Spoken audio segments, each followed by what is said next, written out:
Los seres vivos, nosotros vimos en el capítulo 1 que todos están formados por células, ¿sí? En algunos casos esas células pueden formar tejidos, órganos o sistemas de órganos. Pero todos los seres vivos, incluso un ser vivo unicelular, está formado por al menos una célula. Ahora, esa célula a su vez está formada por complejos de macromoléculas, macromoléculas, moléculas y átomos. Por eso a veces, para entender algunas propiedades de las macromoléculas, como es el caso de las proteínas, que vamos a ver en este video, entender algunas cuestiones de los átomos que forman esas moléculas y macromoléculas les va a servir, ¿sí? Las biomoléculas presentes en los seres vivos son 4. Vamos a encontrar hidratos de carbono o carbohidratos, vamos a encontrar proteínas, lípidos y ácidos nucleicos. Eso van a ser los 4 tipos de biomoléculas presentes en los seres vivos. ¿Cuándo una molécula la vamos a llamar biomolécula? Bueno, cuando justamente es una molécula producida por un ser vivo, ¿sí? Esa va a ser la condición. Después vamos a agregar algún detalle más químico, pero por ahora lo principal es eso, ¿sí? Bueno, todas estas biomoléculas, sean cualquiera de estos 4 tipos que mencionamos, a su vez están formadas por átomos, ¿sí? Y esos átomos pertenecen a ciertos elementos químicos y tienen ciertas propiedades.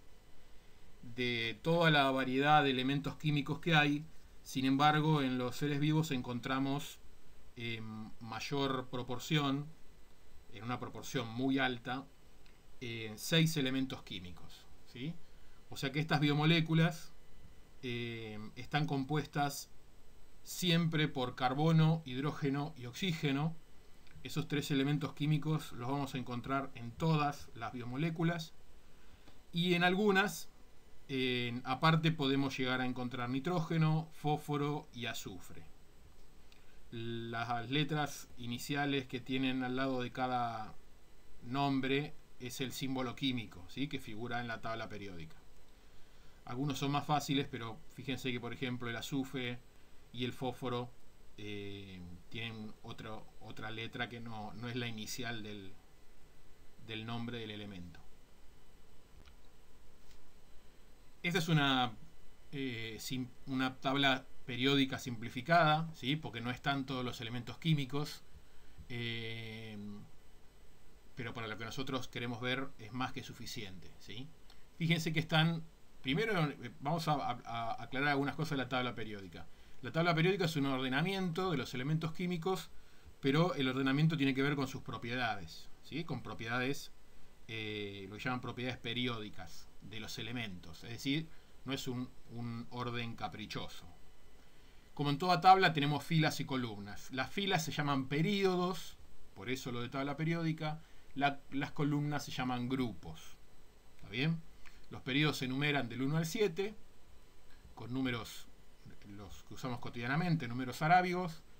Los grupos se enumeran con números romanos, ¿está bien? Y aparte pueden tener la letra A o B. Pero bueno, ahora después capaz que vemos algo de eso. Bien. Si ustedes ven en la tabla, algunos elementos están puestos de un color o de otro.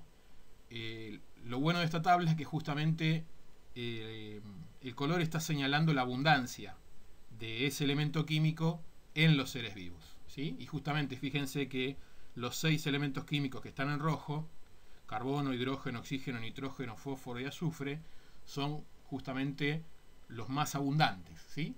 Y representan 97% del peso de un ser vivo. Casi todo, ¿sí? Queda apenas un 3%. En ese 3% se va a repartir entre otros elementos químicos, dentro de los cuales a su vez están los que en la tabla están en naranja, que son el cloro, y 4 metales que son el sodio, el magnesio, el calcio y el potasio, ¿sí? Esos 5 elementos que están en naranja representan aproximadamente el 2,5% del peso. Y lo que queda, el 0,5% restante, fíjense, se reparte en muchos elementos, ¿sí? Que son los que están en verde, ¿está bien? Litio, hierro, ¿sí? Boro, molibdeno. Bueno, esos elementos químicos van a estar presentes en los seres vivos, pero en una proporción muy minoritaria, ¿está bien? Bien, entonces, si ordenamos un poco la composición de los seres vivos, vamos a ver que tenemos, por un lado, agua, ¿sí? La proporción del peso de un ser vivo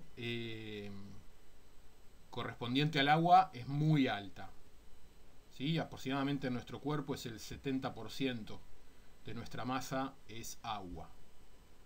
¿Qué hay además de ese agua? Bueno, iones, ¿sí? Vamos a repasar ahora un ratito qué son los iones, pero los iones son producto de, en este caso, los que ustedes tienen ahí, metales, ¿sí? Que cedieron electrones, o no metales que captaron electrones. ¿Está bien? Esos iones van a estar en solución, van a estar diluidos en el agua. Y después tenemos ya un nivel de organización mayor, es decir, pasamos a moléculas, ¿sí? Moléculas. Vamos a considerar moléculas a las que estén formadas por átomos unidos, ¿sí? Más precisamente por uniones covalentes, que ahora después vamos a ver. Eso vamos a considerarlo como una molécula. ¿Cuándo una molécula es orgánica? ¿Está bien? Y esto no tiene nada que ver con el uso que le damos al término de orgánico. Por ejemplo, cuando uno compra verdura orgánica o lee de algún tipo de producción orgánica.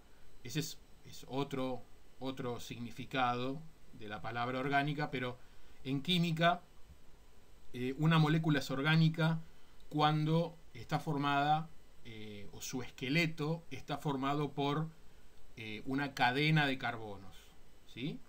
Una cadena quiere decir varios carbonos unidos, pueden ser moléculas lineales, a veces los extremos se cierran y se forman ciclos, se forman como anillos, ¿está bien? Pero la condición para que una molécula sea considerada orgánica es que tenga cadena de carbonos. Bien, dentro de esas moléculas orgánicas, nosotros en esta cursada vamos a nombrar varias, vamos a ver varias, por ejemplo, los monosacáridos, ¿sí?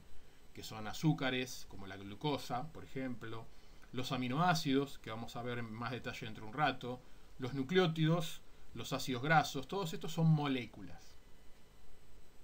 Justamente pertenecen a ese nivel de organización molecular. Ahora, ¿qué pasa? Algunas de estas moléculas se unen entre sí formando estructuras mayores en complejidad, ¿sí? Y eso es lo que llamábamos macromolécula, ¿sí? Una macromolécula está formada, es un polímero, toda macromolécula es un polímero, y está formada por una misma unidad, que sería el monómero, repetido muchas veces, ¿sí? Siempre se hace la analogía de, por ejemplo, imagínense que un polímero sería una cadena y cada eslabón sería un monómero. Entonces, muchos eslabones unidos, muchos monómeros unidos, formarían el polímero, que sería la cadena. ¿Está bien? Bueno, dentro de esas macromoléculas vamos a tener los polisacáridos, las proteínas, los ácidos nucleicos, ¿sí?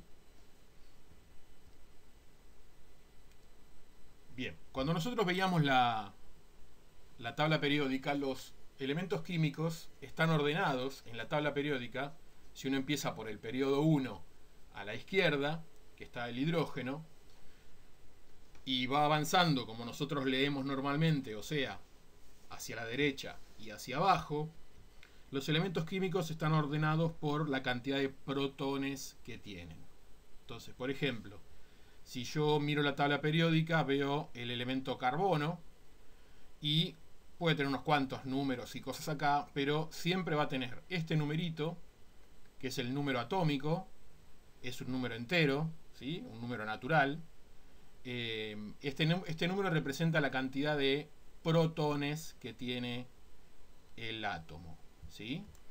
Eso es lo que le da identidad al átomo, la cantidad de protones que tiene. ¿Está bien? Entonces, cualquier átomo de carbono tiene 6 protones. Si tuviera otro número de protones, sería otro elemento químico. Si tiene 6 protones, es carbono, ¿sí?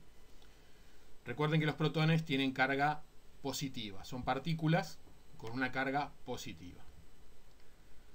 En la misma tabla periódica vamos a ver que hay otro número que ya no es un número natural, es un número decimal, y eso es el peso atómico, ¿sí?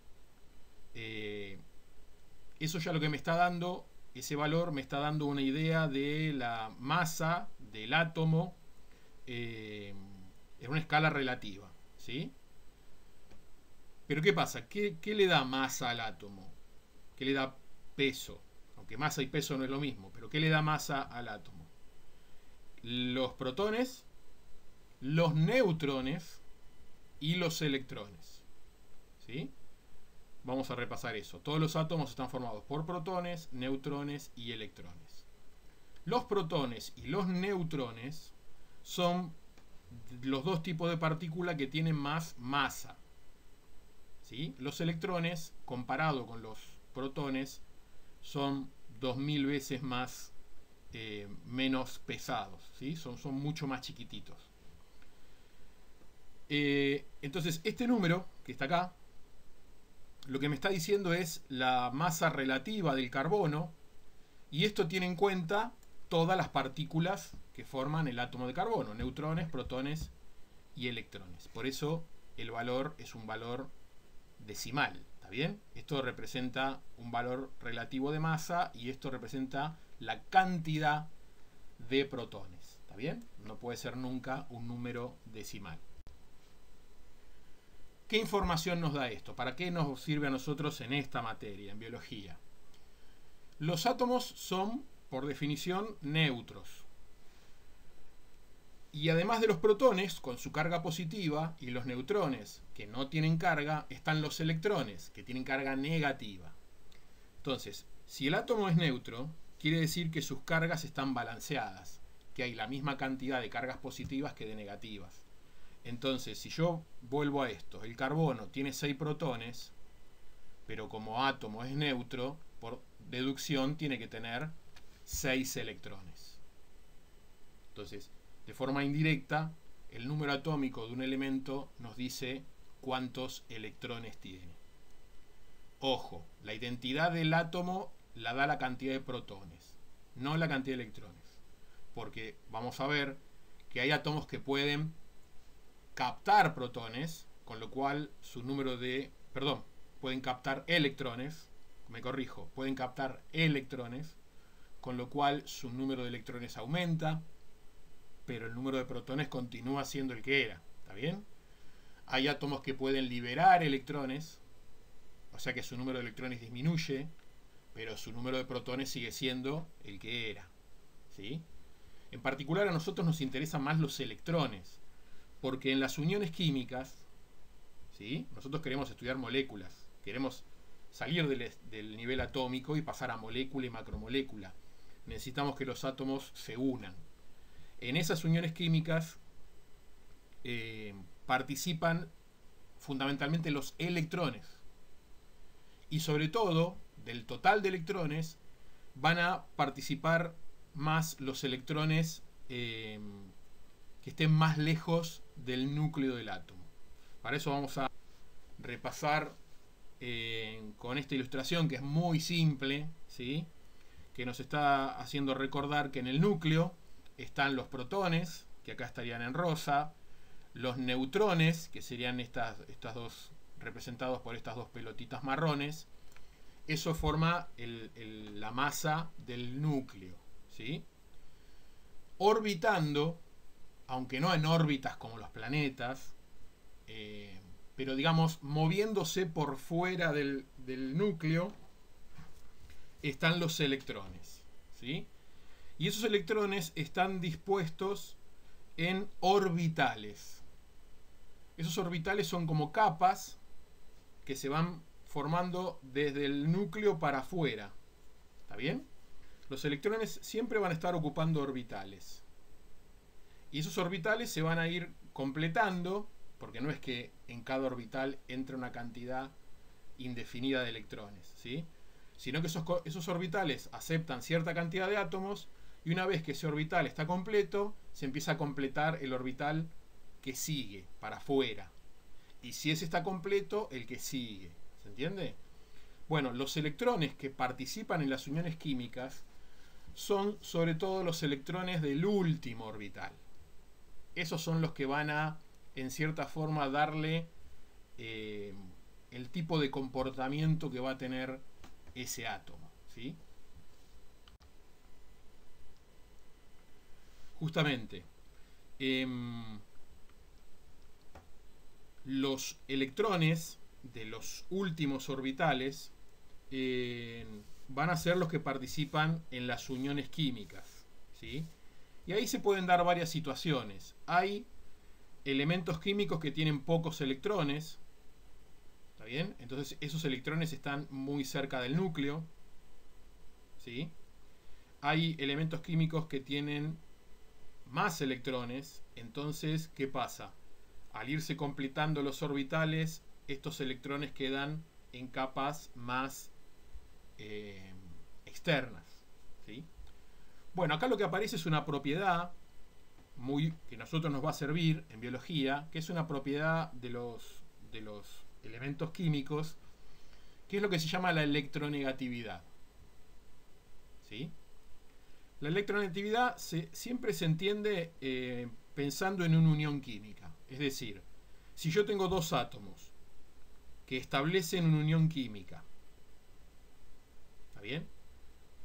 La electronegatividad sería una forma de medir la tendencia que tiene cada uno de esos átomos de atraer para su núcleo los electrones de la unión, ¿sí? Repito entonces. Tenemos dos átomos, se están uniendo a partir de sus electrones, dijimos, de los que están afuera.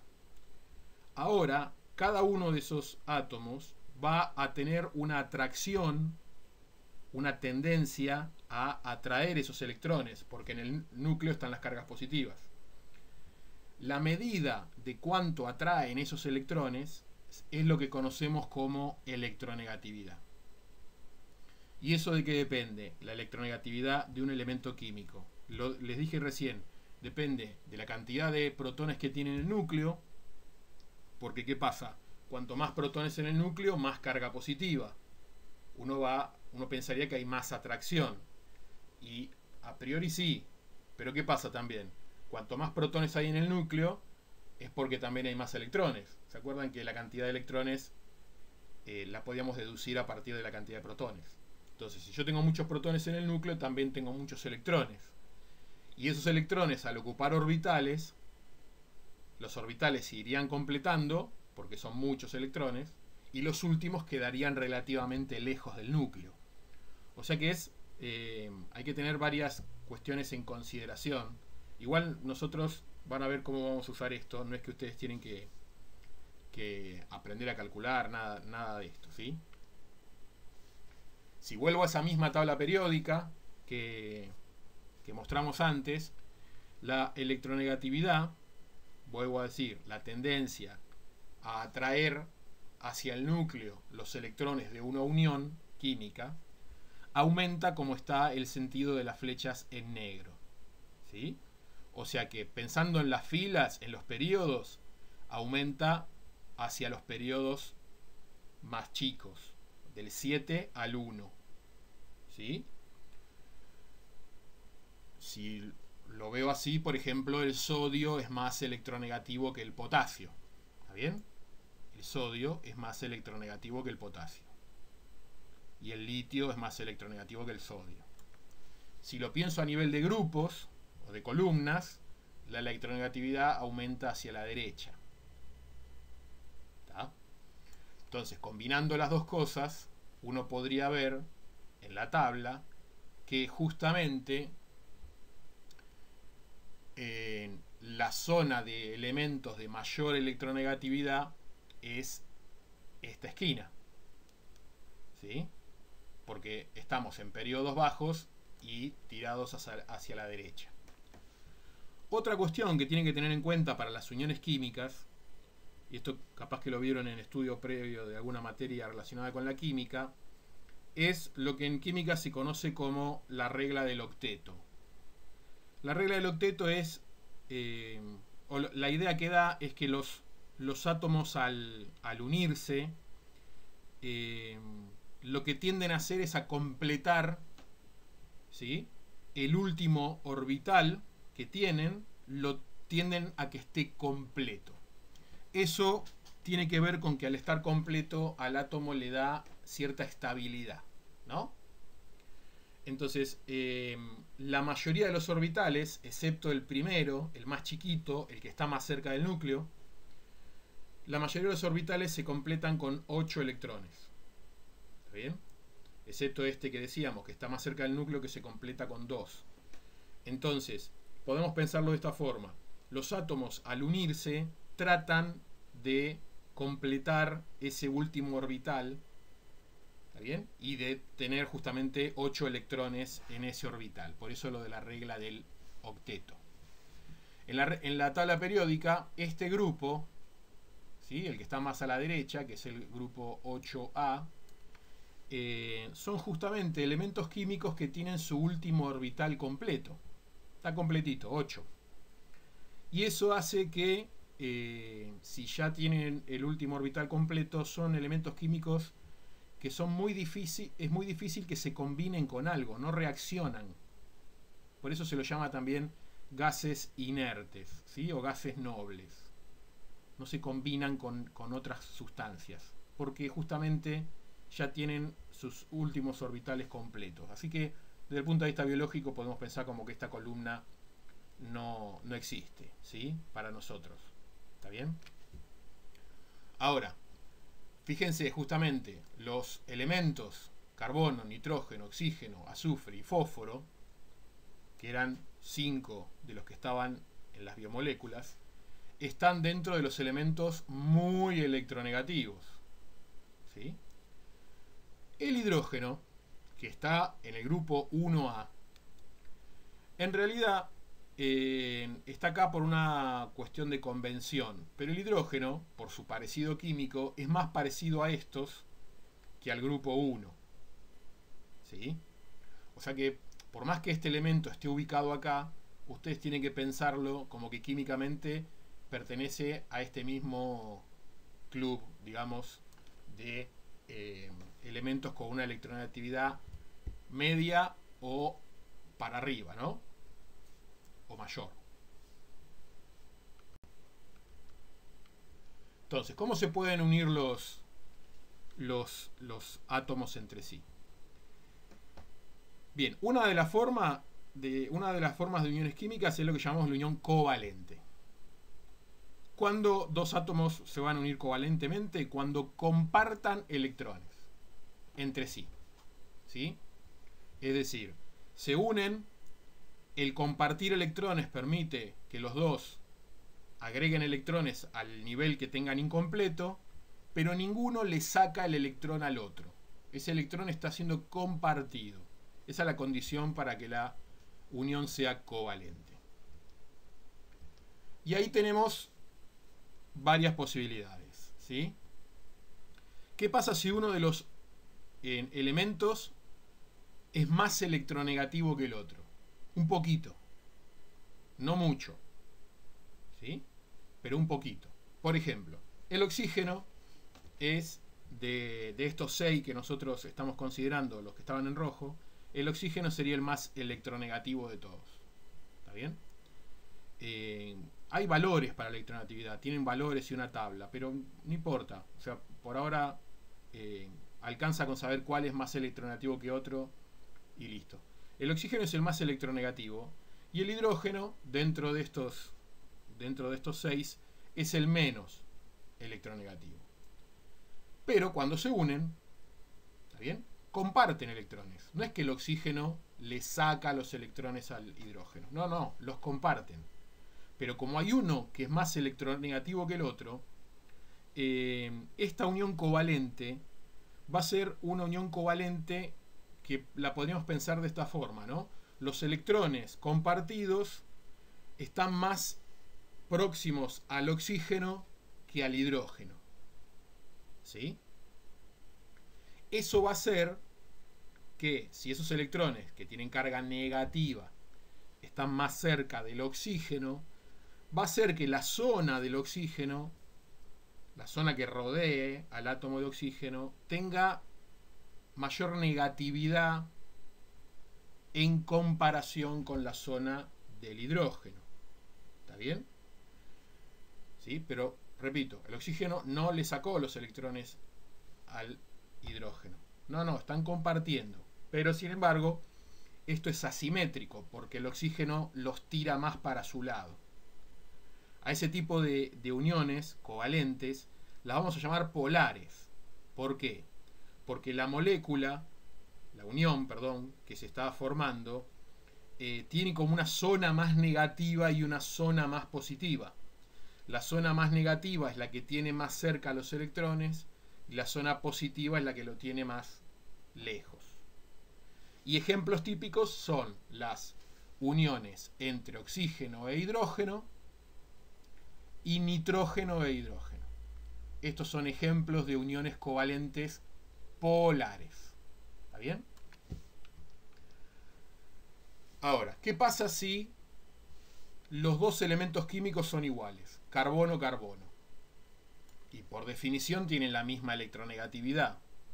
Van a compartir electrones, ¿sí?, de forma totalmente simétrica. Ninguno va a tener mayor tendencia que el otro, porque son iguales. Lo mismo pasa con el hidrógeno-hidrógeno. Con el carbono-hidrógeno hay una pequeña diferencia a favor del carbono en electronegatividad. Es un poquito más electronegativo, pero muy poco. Entonces, tampoco eso va a generar una simetría en la distribución de los electrones. Entonces, a estos tipos de enlaces covalentes los vamos a llamar no polares. ¿Sí? No van a tener esta zona más negativa y positiva. ¿Para qué entender esto? Bueno, ahora lo vamos a ver un poquito más adelante, pero esto va a servir para entender, por ejemplo, cómo se comportan las moléculas en presencia de un medio acuoso. ¿Sí? Vamos a otro tipo de unión, la unión iónica. Bueno, acá en la unión iónica lo que pasa es que hay un átomo que es mucho más electronegativo que el otro. Mucho. Entonces, ¿qué pasa? Cuando se unen, el más electronegativo atrae los electrones tanto que se lo termina sacando al otro átomo. ¿Sí?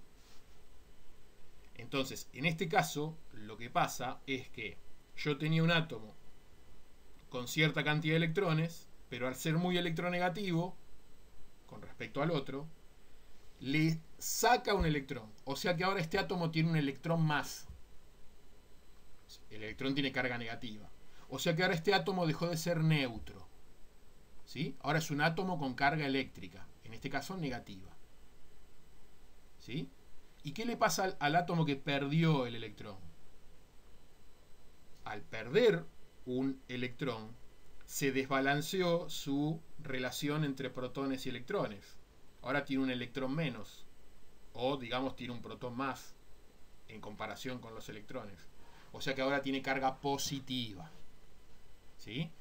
Entonces, el átomo que queda cargado negativamente es el que toma el electrón, el que queda cargado positivamente es el que lo cede.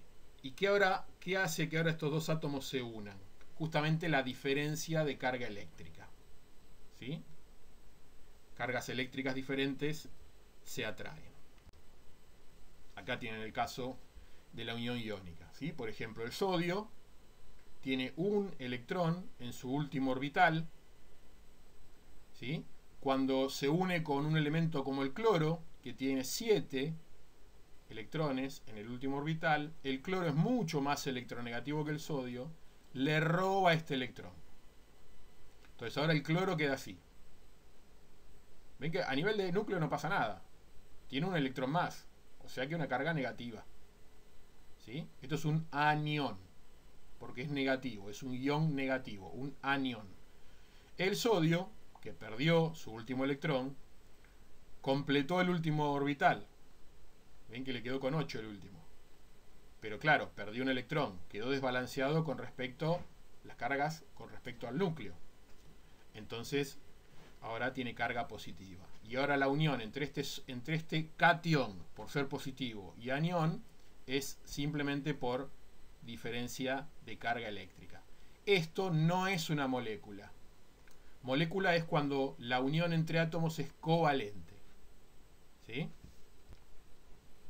Por ejemplo, en este caso, tenemos el oxígeno unido con dos uniones covalentes a dos hidrógenos. ¿Sí? Las uniones covalentes las vamos a representar con líneas. Cuando uno ve en las moléculas estas líneas, esto está simbolizando una unión covalente. Un par de electrones compartidos. ¿Sí? Ahora, están compartidos de forma desigual. ¿Por qué? Porque el oxígeno es más electronegativo que el hidrógeno. No lo suficiente como para robarle los electrones, pero sí para generar una asimetría de cargas. ¿Sí? Estos tres dibujos que ustedes tienen acá son tres formas de simbolizar la molécula de agua. ¿Está bien? Ninguna de las tres es una molécula de agua. Son maneras de representar la molécula de agua. Cada una hace hincapié en algo, ¿no? Acá, por ejemplo, pudo ver la cantidad de electrones. Acá están simbolizando los tipos de uniones y esto ya da una visión más de 3 dimensiones. ¿Sí? Son representaciones de enlaces y moléculas. Entonces, en esta molécula de agua, como decíamos, el oxígeno es más electronegativo. Entonces, ¿qué pasa? El par de electrones compartido acá va a estar distribuido asimétricamente, va a estar más cerca del oxígeno. Y con este va a pasar lo mismo. Entonces, toda la zona del oxígeno va a tener una negatividad mayor. Ahora, fíjense, esto significa densidad. Densidad negativa. No dice signo negativo solo, como decía con el cloro. ¿Está bien? El cloro le quedaba carga negativa neta, porque se había robado un electrón. Acá no. Acá no hay una carga negativa neta. Esta es una zona más negativa y estas zonas son más positivas comparado con estas. ¿Está bien? Entonces, estas uniones serían uniones covalentes polares. ¿Y qué hace? Hace que la molécula tenga polaridad. ¿Está bien? Esta molécula tiene una polaridad. Eso al agua le da ciertas características y propiedades. Por ejemplo, una de esas es esta, ¿no? Que las moléculas de agua se pueden unir entre sí. ¿Sí? Porque miren esta molécula, por ejemplo. La zona roja es la zona con densidad negativa. Pero en esta molécula, la zona blanca es la que tiene densidad positiva. Negativo y positivo se atraen. Ustedes dirán, esto es una unión iónica. No, repito. Acá dice densidad de carga negativa. No está el símbolo negativo como si fuera un ion. ¿Está bien? Entonces, esto es entre zonas de diferente densidad de carga. Este se une acá, este se une acá, este se une acá. O sea, una misma molécula de agua puede establecer varias uniones con otras moléculas. Fíjense la diferencia de estas uniones químicas. Estas uniones químicas son entre moléculas. ¿Sí? Esta unión química covalente es una unión dentro de una molécula. Esta es entre moléculas. Esta unión se llama, particularmente la conoce como unión puente de hidrógeno. ¿Está bien? El nombre es bastante obvio. Fíjense, acá tengo un oxígeno como un puente, hidrógeno y otro oxígeno, ¿no? Oxígeno, hidrógeno, puente, oxígeno. ¿Está bien? O sea que en este caso, entre dos oxígenos, quedó un hidrógeno como haciendo puente. ¿Está bien? Por esto lo de puente de hidrógeno. Además del agua poder unirse con otras moléculas de agua por puente de hidrógeno, el agua puede unirse con otras sustancias mediante puentes de hidrógeno, ¿sí? Esa molécula que tienen ustedes ahí abajo es el amoníaco. El átomo que está en azul es un nitrógeno unido a 3 hidrógenos, ¿sí? Estos enlaces son covalentes y eran también del tipo polar. Entonces, esta zona, la del nitrógeno, que es más electronegativo, tiene una densidad negativa. Y las zonas de los hidrógenos tienen densidad positiva. O sea que esta también es una molécula polar, al igual que el agua. Entonces, entre estas moléculas polares se puede generar puentes de hidrógeno. ¿Está bien? ¿Esto en qué va a influir? Y va a influir, por ejemplo, en la solubilidad. ¿Sí? Si yo mezclo nitrógeno con agua, las moléculas el amoníaco, repito, amoníaco con agua, estas moléculas de amoníaco se van a rodear por moléculas de agua, estableciendo uniones puente de hidrógeno, y eso no es otra cosa que el amoníaco se haya solubilizado, ¿sí? Se disolvió. En el caso de las sales pasa lo mismo. Yo agarro un cristal de sal gruesa, piensen, lo pongo en un vaso con agua, ¿sí? Los iones cloruro, que están en verde, y los iones sodio, que están en amarillo, en el cristal de sal están así, están ordenaditos como un cristal. Cuando yo deje esa sal en el vaso, yo la veo los cristales. Si dejo pasar un tiempo, lo que va a pasar es que los cristales que están más expuestos al agua se van a empezar a soltar de la red, ¿sí? Los iones se van a empezar a soltar de esta red cristalina y van a empezar a rodearse de moléculas de agua.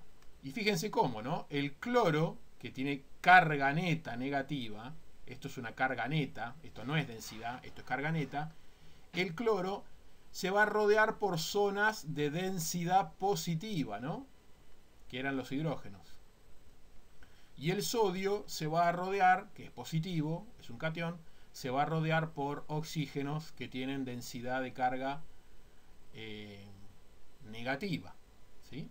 Entonces cuando yo vuelvo al rato, no veo más los cristales de sal, el agua la voy a ver totalmente transparente. Si la pruebo, ahí sentiré que está salada. ¿Está bien? Volvemos a esto. ¿Por qué es tan importante esto para nosotros? Si los seres vivos, el 70% es agua, como en nuestro caso, y en algunos puede ser más, bueno, en otros puede ser menos, pero el agua es componente mayoritario, es importante saber cómo las biomoléculas interactúan con el agua. Cuáles se disuelven, cuáles no. ¿Sí? Y eso tiene que ver con las uniones químicas. Entonces, fíjense, para disolver algo en agua, tiene que tener dos condiciones.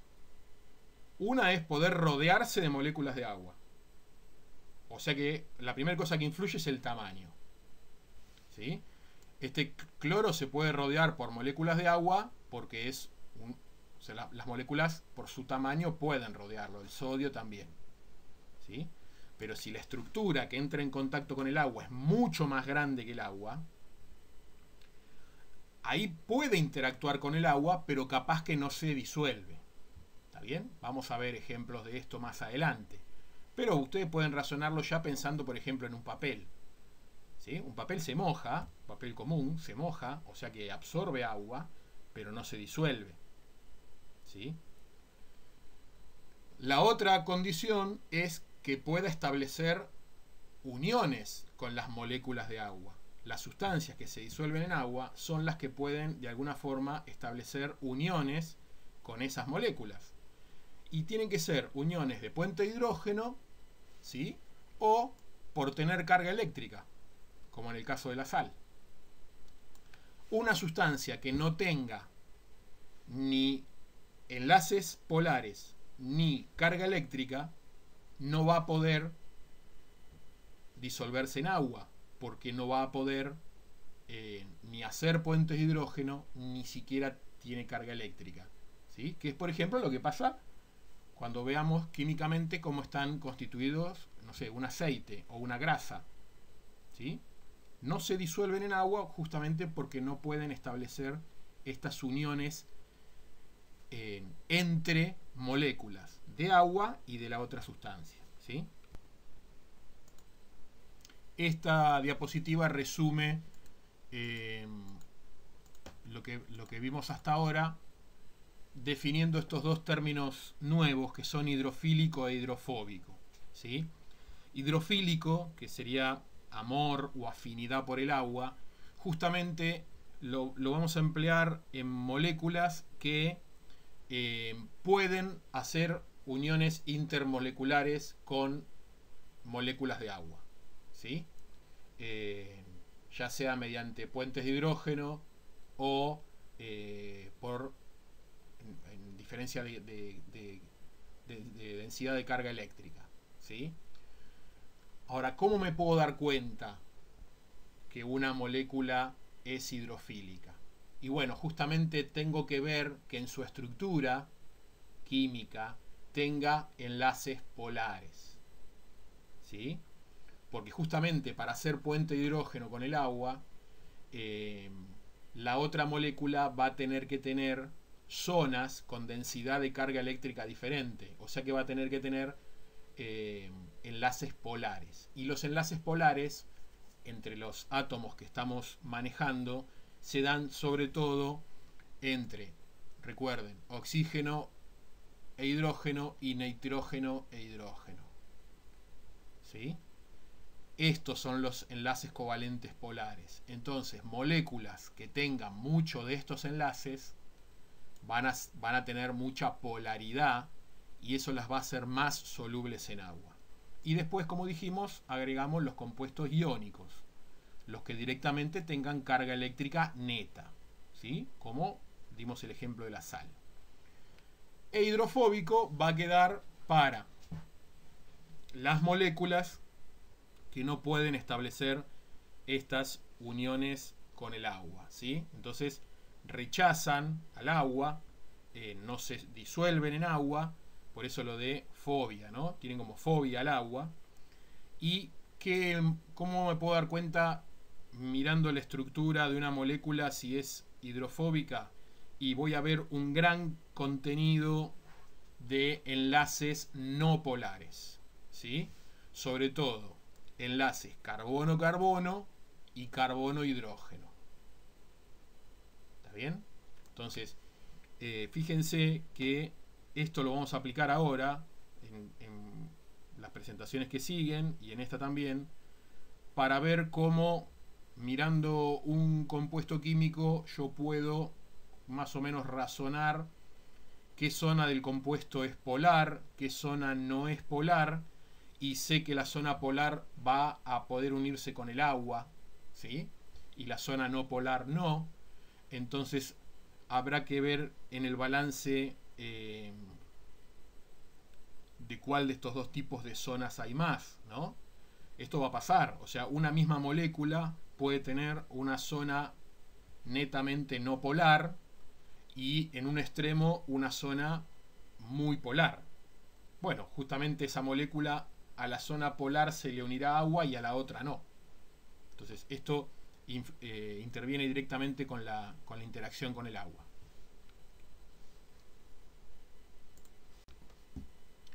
Bien, bueno, vamos a pasar a otra característica del agua. El agua, si yo tengo agua en estado puro, la mayor parte de las moléculas de agua, la gran mayoría, van a estar de esa forma, como molécula de agua, pero en un proceso que es reversible, por eso las flechas van para los dos lados, una de cada muchísimas moléculas de agua se va a disociar en un protón y un oxidrilo. Estos son términos que ustedes tienen que empezar a ir conociendo porque los vamos a nombrar mucho, ¿sí? Protón y oxidrilo. ¿Qué pasa? Hay sustancias químicas que liberan protones y hay otras sustancias que capturan protones. En química, a las sustancias que capturan protones las llamamos bases, ¿sí? Una sustancia básica, como sería en este caso la sustancia B, puede ser cualquier cosa, le puse el nombre B para ponerle un nombre simplemente. Esta sustancia B captura un protón y forma esta otra sustancia. O sea que B se comportó como una base, aceptó un protón, ¿sí? Lo contrario, el comportamiento opuesto, es por ejemplo el de esta sustancia A, ¿sí? Que está, primero la sustancia era así, y fíjense cómo termina esto, ¿no? A quedó separada de, o liberó un protón. ¿Está bien? Esta sustancia A sería lo que en química llamamos un ácido. Hay varias formas de definir ácido y base, pero esta es una que nos va a resultar muy útil a nosotros. Los ácidos liberan protones, las bases los aceptan. ¿Y eso por qué es importante? Porque la cantidad de protones y oxidrilos que hay en un medio acuoso es lo que lo que mide la escala de pH y es lo que generalmente conocemos como un medio básico o un medio ácido. ¿Está bien? La escala de pH es una escala que va de 0 a 14, pero en lo que mide esta escala, que no tiene unidades, es simplemente un número, es justamente la cantidad de protones y la cantidad de oxidrilos que hay. ¿Qué decíamos? Los ácidos liberan protones. Entonces, si yo a un medio acuoso le agrego un ácido que libera protones, la concentración de protones sube, ¿sí? Esto que esté entre corchetes es porque es concentración, ¿sí? Entonces, la cantidad de protones sube. Lo opuesto, si yo a un medio le agrego una sustancia básica que capta protones, la cantidad de protones va a bajar. ¿Está bien? Y lo opuesto se da con los oxidrilos. Es decir, que si la cantidad de protones sube, la de oxidrilos va a bajar. Y si la de oxidrilos sube, la de protones va a bajar. Entonces, la escala de pH, ¿qué mide? Cuanto más, el valor de pH sea más bajo que 7, que es lo que consideramos pH neutro, es la mitad de la escala, más ácido. Más ácido es más protones, menos oxidrilos. De 7 para arriba, ¿sí? Más oxidrilos, menos protones. Más alcalino o básico, que es lo mismo. Bueno, ¿por qué es importante este tema del pH? Volvemos a lo mismo.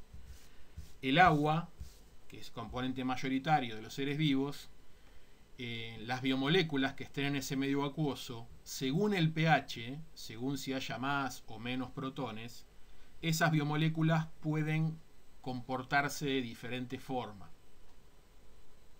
¿Está bien? Entonces puede alterar, por ejemplo, la función de una biomolécula.